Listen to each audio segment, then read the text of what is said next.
À y regarder de près, la desserte ferroviaire Le Blanc-Argent aurait bien besoin d'un petit rajeunissement. Cette voie relie le nord de l'Indre au sud du Loir-et-Cher, deux zones quelque peu enclavées. 400 000 voyageurs l'empruntent chaque année, des usagers qui depuis le mois de juin ont vu leur temps de trajet presque doubler, car en raison de la vétusté de la ligne, la SNCF a décidé de réduire la vitesse de ses trains à 40 km/h. Un certain nombre d'usagers trouvent des solutions alternatives pour moins dépenser de temps dans les transports publics. Et c'est la raison pour laquelle il faut agir dès cette année.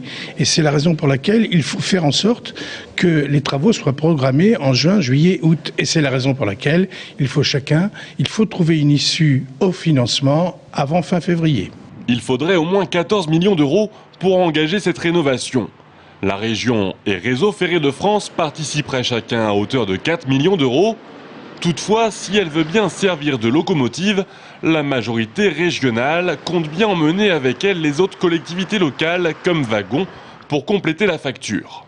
Nous disons à l'ensemble des collectivités qu'il y a matière à réfléchir et peut-être à agir ensemble pour que les 4 millions de la région et les 4 millions qui sont ceux de RFF soient complétés par des sommes venant d'ailleurs et permettant la remise à niveau le plus vite possible. C'est de là que vient le couac.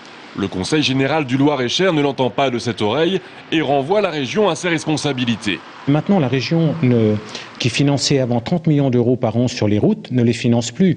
La région a augmenté fortement la taxe sur les produits pétroliers, ça veut dire sur l'essence qu'on met dans sa voiture tous les jours. Ça représente 30 millions d'euros et c'est normalement, cette taxe sur les carburants, c'est fait pour favoriser le transport ferroviaire. Voilà donc un début de polémique préélectorale entre Conseil général UMP et Conseil régional socialiste.